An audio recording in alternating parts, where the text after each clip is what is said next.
میں زمان یہ کسی بھی کام کے ہونے کے وقت یا مدت کو بیان کرنے کے لیے استعمال ہوتا ہے۔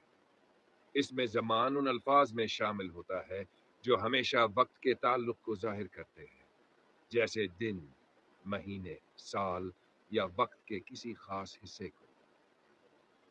اس میں زمان کا استعمال عام طور پر وقت کی وضاحت کے لیے کیا جاتا ہے تاکہ سننے یا پڑھنے والے کو اندازہ ہو سکے کہ کون سا وقت مراد ہے۔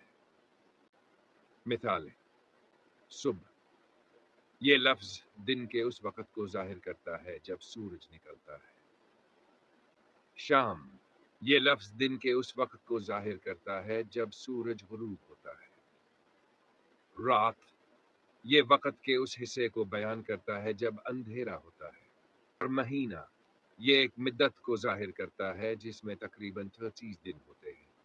سال، یہ ایک طویل مدت کو ظاہر کرتا ہے جس میں 12 مہینے شامل ہوتے ہیں۔